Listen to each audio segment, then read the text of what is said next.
Hello, good evening, good afternoon sa Germany, good evening sa Pilipinas. Okay, let's try this once more. I use a third party app kanina kaya ano, nagkaroon ng technical problem but I'll try to present again the step-by-step application to study as an international student here in Germany. I'll share my screen. Window. Oops. This one. Okay, press it. Okay.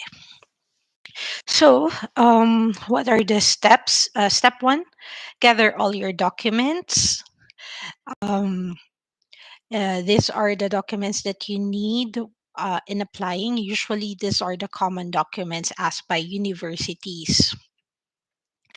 Uh, high school grades, Form 137. Usually, you'll see from the requirements that you'll need the school living certificate. This is the high school diploma. Pag sinabing school living certificate, it's the high school diploma. English as medium of instruction if your chosen program is in English. So, kaya kumuha din ako nito. University transcript of records, your record of all of your grades, your diploma, your course curriculum, or yung mga yung mga subjects mo. It contains your course content. So it's very important, especially when you want your subjects credited. Kung parehong bachelor yung a-applyan mo. And of course, since you're um, studying internationally, you need your passport and your visa. So these are important during the first phase um, of your application. Kailangan mag-gather ka na ng documents, and it depends on the institution. Usually, it takes 1 to 3 weeks. Step two: identify your course degree program. Duration 1 to 4 weeks. Uh, 1 to 4 weeks. Yan, yung bachelor's degree or master's degree ba? You have to think about it, or direct application or via uni assist. It all depends on your chosen degree and your university. So, as for me, I applied for both bachelor and master's. And sa bachelor ako natanggap because I only had a 4-year degree in the Philippines, and kulang siya. So it's not equivalent to a German bachelor. So nag-bachelor ulit ako dito. Pero kung nag-K to 12 ka or engineering ang degree mo, or nakatapos ka na ng 4 years, then 1 year kang master's sa Pilipinas, then you might be eligible for a master's degree here in Germany. Okay. Wait, I'll try to share this one para may manood naman. Tingnan natin. Okay, I'll share. Try to share. Oops. Wait, I'll share it.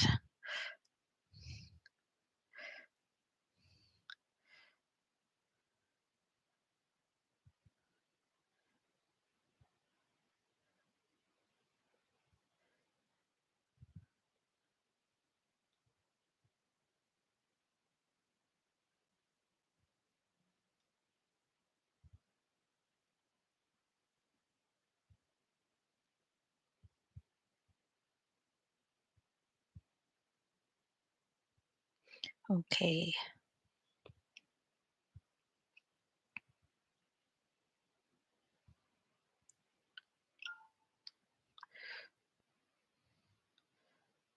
Sharing again yung live kasi wala pang nanonood dahil kanina pumalpak. Ganun talaga 'pag bagong nagla-live.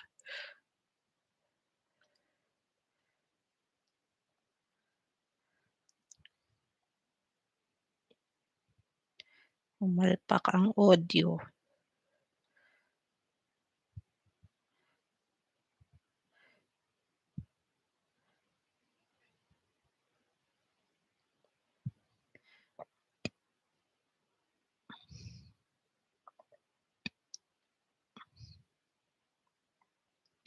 Okay, saglit lang po.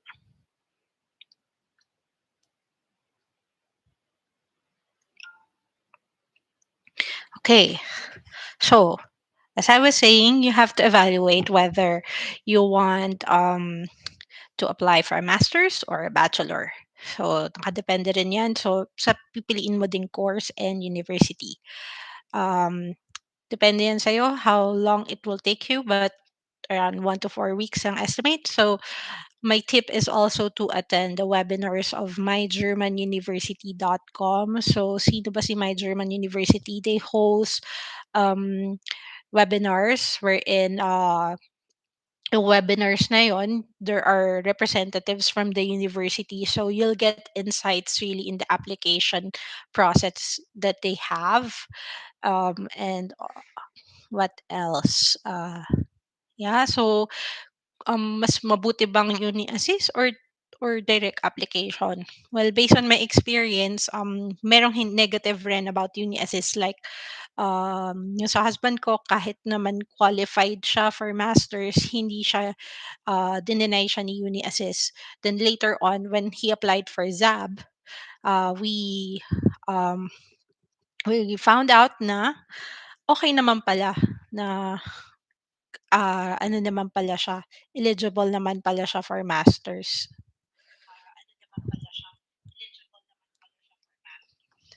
Okay, so ayun. So some people would prefer direct application talaga sa university. Yung in-applyan ko naman is a bachelor's degree, engineering and management.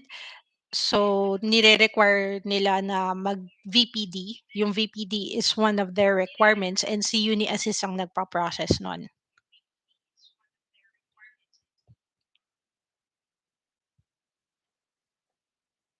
Okay, so ano pa yung steps? Step 3. Okay, so step 3 talagang when you go to the university portal, you read and understand ano ba yung mga specific requirements nila ng course na gusto mo. Sa official website yan ng university na pinipili mo. And for example, si TUM o si Technische Universität München, ah, nagre-require siya ng essay. Pero 'tong essay na 'to hindi 'to basta-basta. It's like a thesis na kailangan talaga, meron kang accurate, sources. So, 'yun. Ah, ano pa ba? Teka, um, si LMU naman gano'n din,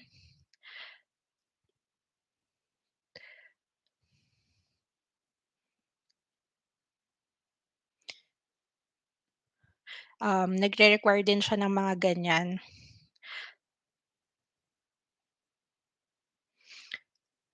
So, si TUM dati libre 'yan, pero ngayon ah, nag-ano na siya, nagkaroon na siya ng fees ngayon. So, let's see kung marami, ano kasi siya, eh, prestigious university siya dito. So, marami talagang nag-a-apply diyan. And then yung motivation letter, kailangan naka-state diyan kung why do you want to get that course. So very important that this motivation letter talagang you check.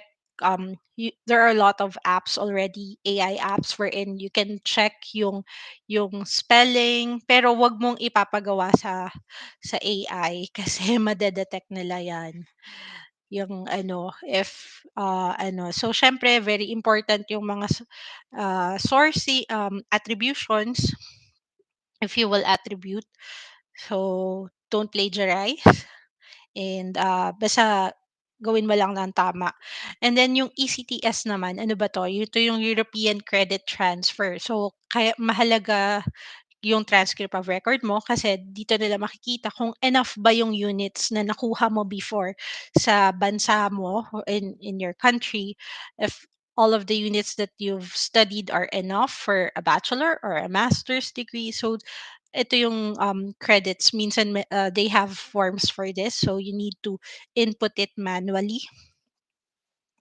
And VPD, this document is usually required in Bavaria. So, uh, yeah, most universities here in Bavaria require this document, and you need this to apply to universities like my university, Technische Hochschule Ingolstadt. They require this document. So, kay yun si UniSys yung nagpa-process niyan. Okay. Next. Okay, step 4. So, yun nga, when you read the official website of your university, you take note of the deadlines. What I like about our university, si Technische Hochschule Ingolstadt, it has a clear instructions on how to apply. So, it was easy for me to apply there. And thankfully, natanggap naman ako. So most yung mga bachelor's degree start in the winter semester. So for masters, it depends. There are master's degrees that are starting in summer. So kung summer yon, it's usually in March, and ang deadline ng submission ay January. So just take note of the deadlines and don't miss it if you really want to apply. So, yeah. So, step 5 is very important: funding. How will you fund your studies here in Germany? Your studies, and of course, living here in Germany. So, these are the proof of funds that are accepted by the embassy. So, most students who are applying here present a black account. So, what is a black account? A black account is an account that uh, they have a minimum. So, the minimum amount that the embassy requires is what they think that would suffice when you are living here. So, uh, during our application, it was 934 euro per month. So they require at least a 1 year nung black account na yun. So that's 11,208 euros that you need. So how will you open a black account? There's Expatrio or Fintiba, but I use Expatrio. I put in the description yung link, and kung ano naman, masipag ka talaga sa mga processes, you can apply for a scholarship. But this should be done 1 year ahead, kasi 1 year ahead yung mga deadlines before you study. So look at the scholarships available at DAAD. It has a list of so many scholarships available. Take advantage of it, lalo na kung bata ka pa. As much as I want to apply for a scholarship, I wasn't able to because my bachelor's degree was already old. It was that requires that your bachelor's degree should be at least a maximum of 6 years has have passed if you want to take the scholarship. So since I'm old, ano na, so hindi na ako qualified for the scholarship.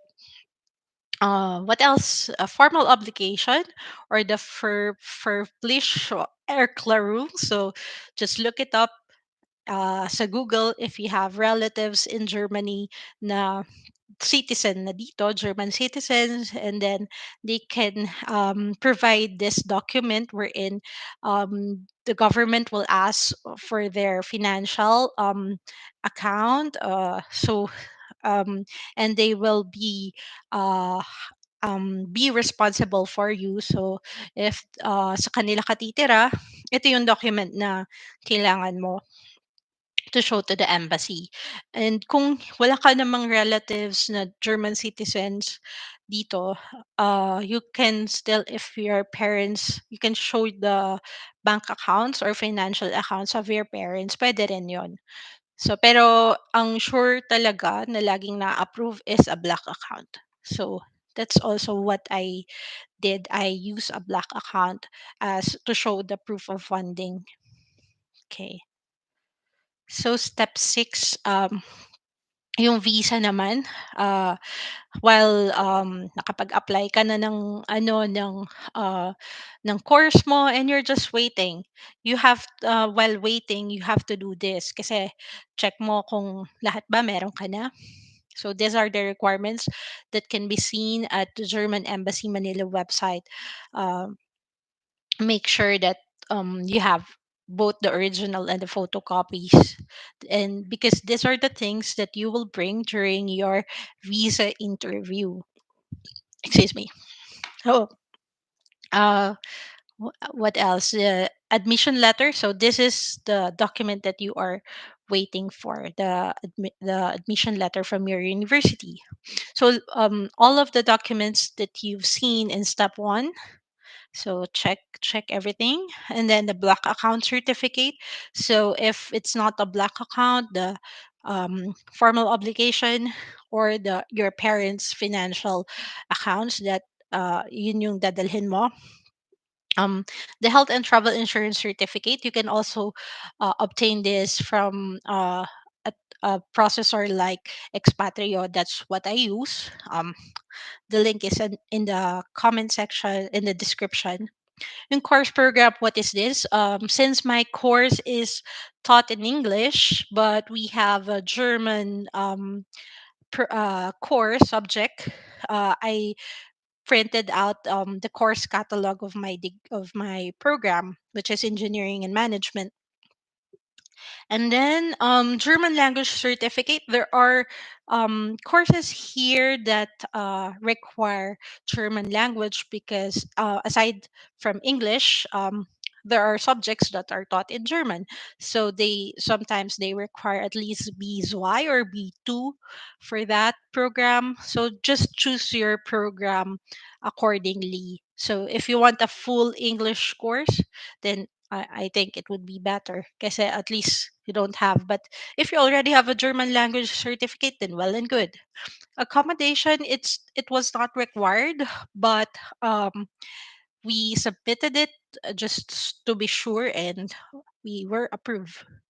So this accommodation can be like a booking from booking.com or your hostel, anything that shows that you have a place to stay. Okay. So step 7, waiting game. So ito na nga, while you're waiting for the admission certificate, learn German, and check all your documents that you have everything in order. So usually the admission letters are sent in August. So in my case, that was what happened. I received my admission letter in August.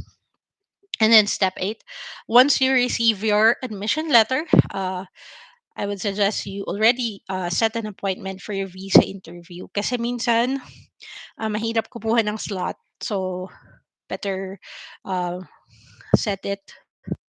And then, of course, on your visa day and the interview day, Germans are very punctual.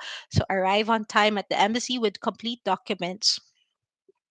Make sure that you have everything with you because once incomplete documents, then they might not process your application. So double check, triple check that everything is in order, especially the photocopies. Don't forget that. Kasi kami yon, kinulang kami ng photocopy. Buti na lang merong photocopy machine within the within the building of the embassy, pero syempre mahal, sayang. But at the end of the day, we got approved, so sulit naman. So, tips for visa interview: just be yourself, and answer confidently and truthfully. Wag mag-imbento, and yun lang, basta sabihin lang ang totoo. Okay. Okay, so kapag natapos na yung visa interview mo, I know it may be nerve-wracking waiting for the visa. You will feel, ano na ba nangyari? So, dadating yung, ano na, you'll feel anxious. Yeah, I felt that way too. So for that, para ma-remove yung anxiousness, you learn Deutsch. Okay, so these are the websites that were helpful to me. So Learn German with Anya, Lucy, Your German Teacher, and the apps Duolingo and Buzu. So usually it's 1 month waiting. Yung ano, um, nung kami, we were interviewed October 19, and then we got our visas November 12. And yun. So during that time, medyo mabilis-balis na raw yun. And eto, as always, I don't recommend booking your flight without your visa kasi sayang kung rejected, 'di ba? So, just to ensure that hindi masasayang ang pera mo, you only book the flight once you have your visa. And bonus tip, get student discounts from airlines. You can usually they ask for like a certificate, your admission letter. You can upload that and you can avail of the student discounts. For Singapore Airlines, I think they have 10%, and they have more baggage allowance for you if you since you are a student. So very helpful and useful. Okay, so once you have your flight, bye Philippines and willkommen in Deutschland. So the most important thing when you arrive, aside from attending your classes, is to find the permanent Wohnung. So what is Wohnung? Wohnung is a term that means apartment here in Germany. So as a student, you can go to a Wege or a student dormitory. Yung student dormitory is like accredited by your university. So just look at your university's website, and they will there are lists of helpful uh, links to the finding a housing. Yung Wege naman, or in WG, but it's called Wege in German. So it's a shared apartment wherein it's not only you, you will be living together with other people. So swertihan lang talaga, may iba na matagal makahanap. So in our case, when we arrived, we first stayed at a hostel for 8 days. Then after that, we moved to an Airbnb, which we can register sa rat house. So it's very important to have that permanent Wohnung kasi may mga documents na kailangan from the Wohnung, or ano na you will need when you apply for a bank account. So I will share that in the next slide. So, yung iba 1 to 3 months ang inaabot. So, hopefully, uh, you'll have better luck and makahanap ka kagad ng permanent Vono. Kasi dyan nagsisimula ang lahat, ang registration. Yun na nga, ang tinatawag nating Anmeldung. So, Anmeldung is registration in German.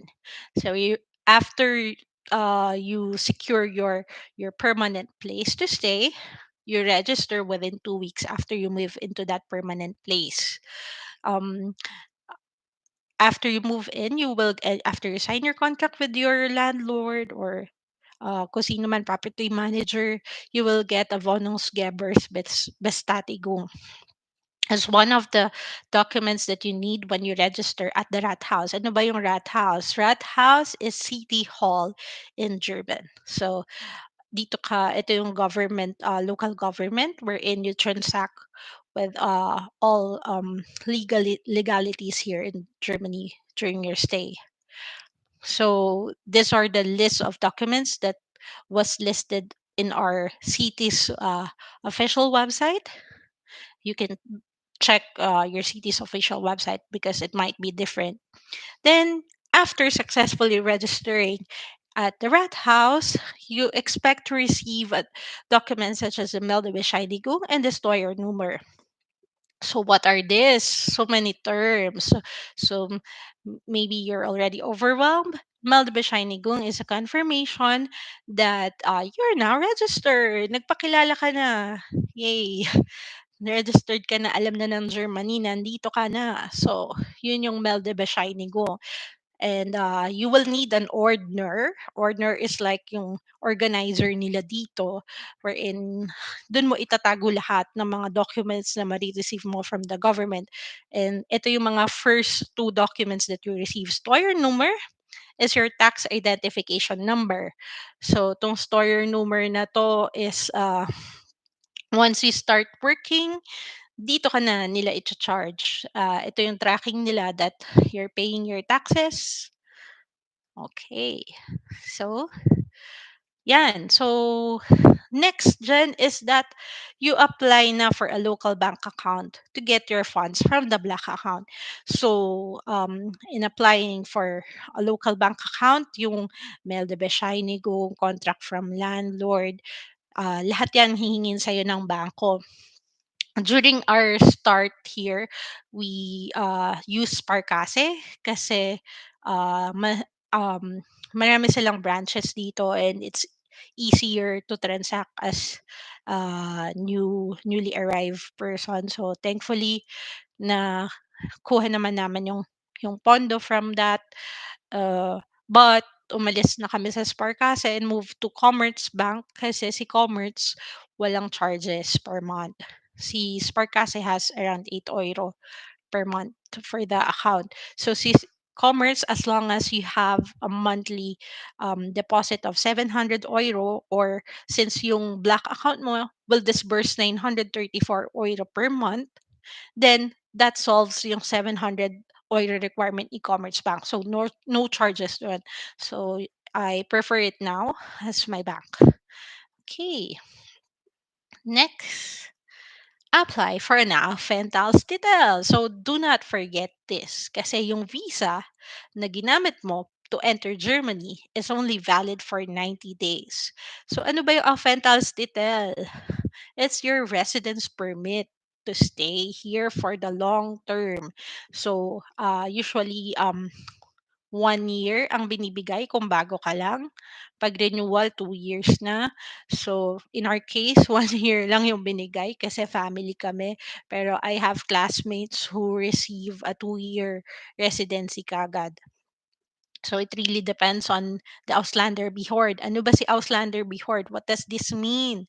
Si Auslander Behord yung foreigners office. Sila ang sa kanila nakasalalay ang pagstay mo dito sa Germany kung yung legalities ng pagstay mo. So sila yung nagpa-process ng documents, si Auslander Behord.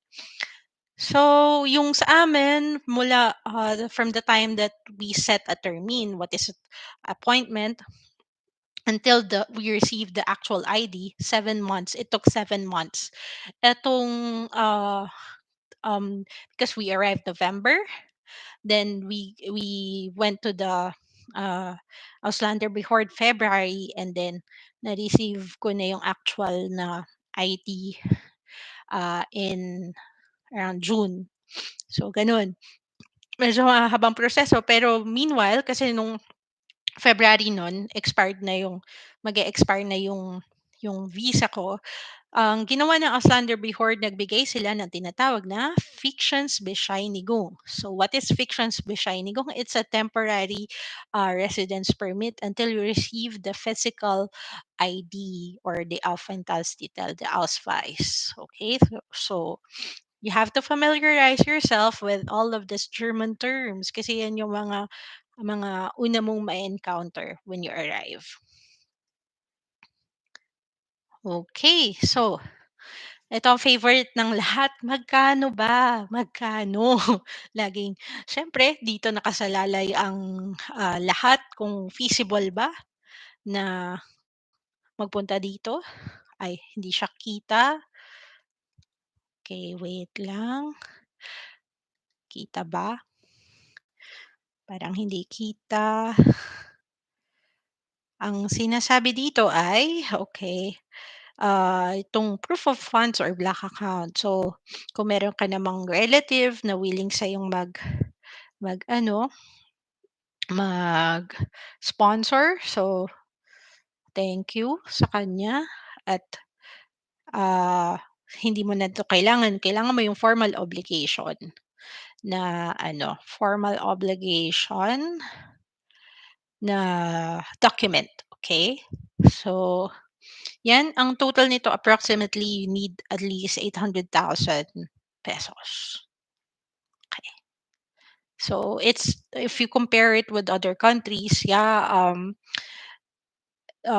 Deutschland, Germany offers lower costs to enter as a student or to yun nga, to study internationally. Kasi for other countries, pinag-aralan din namin napakalaking halaga. Like, nababasa ko rin sa ibang mga groups, they spend around 3 million, 5 million just to go there. So, this one is less than 1M. Okay, I'll stop my sharing. Feel Glook sa inyong application and sana everything goes well for you. Okay, thank you.